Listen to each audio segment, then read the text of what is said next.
Let's take a look at our trending topics now, and here they are for this morning. Of course, lots of sport yesterday, but there are others, of course. So first up this morning is Bayete, and this, of course, no surprises. It's been there all weekend, and this, of course, after the final leg in the coronation of the AmaZulu king, Misuzulu Kwazwelithini. And many people talking about just how things unfolded over the weekend, appreciating the opportunity, I think, for many of us to basically learn more about Zulu culture over this weekend as things were done. There was, of course, a lot of consternation in the lead up to this weekend. And in the end, there were 3 people staking a claim to the throne. But I think as one of the commentators, if it wasn't the Prince Mangosuthu Buthelezi, who said, you know, when all is said and done, when the dust settles, there will be no question as to who is the king. And I think looking at what's unfolding on Twitter this morning, there is no question as to who the king is. And many people also just talking about how this perhaps was a missed opportunity. For example, Flow Time says, if Bayete and by the way, there's a Bayete dog, a D-A-W-G. Now, this said in an affectionate way, and that is also trending.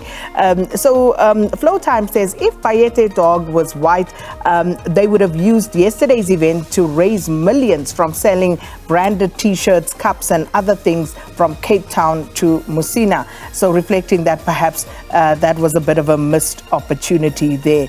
And many others, of course, raising other issues, and many sharing pictures of King Misuzulu. So this is what people are still talking about after what unfolded this weekend. Hashtag Zondo, that's our next trending topic. And the Sunday papers quoting President Cyril Ramaphosa about the recommendations of the Zondo Commission. Now, the various papers going with the story saying President Ramaphosa has basically come out saying that the recommendations of the Judicial Commission of Inquiry into allegations of state capture that was headed by now Chief Justice Raymond Zondo are not binding. And people now questioning, so what was all of this for? Does it mean that that billion rand that was spent on this commission was essentially wasteful expenditure? Because if it is not binding, and essentially if this implies that nothing's going to be done about those recommendations, what is the point? And so the Twitterati also engaging in conversations around that. The next one, as I said, it was a lot of sport this weekend, and some serious headlines around some of the scores. So Newcastle United, of course, taking on English champions Man City yesterday, and holding the champions to a draw there, 3-3.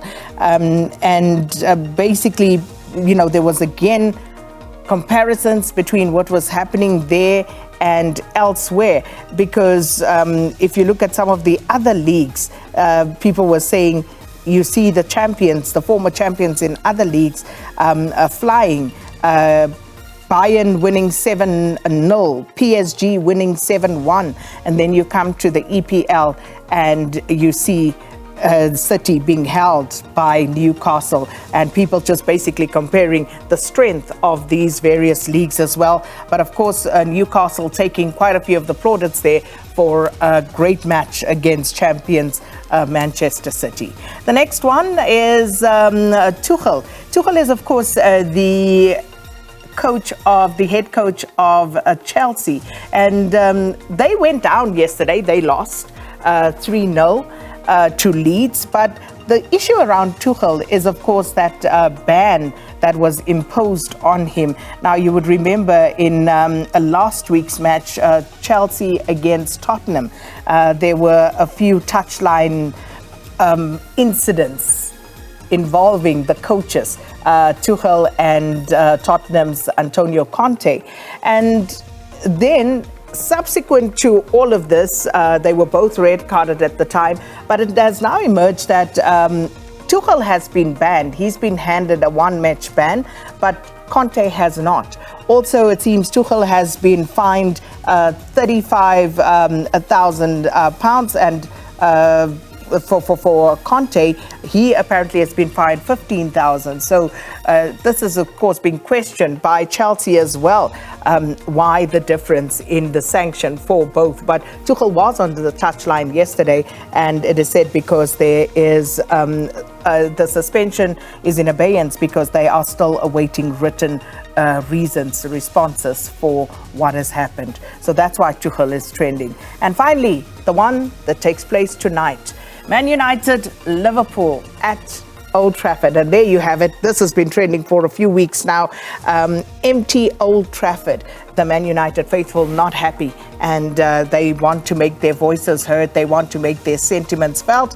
So they still advocating some parts of the fan base for an empty Old Trafford tonight. But of course, we'll tell you more about this tomorrow. The outcome, more importantly.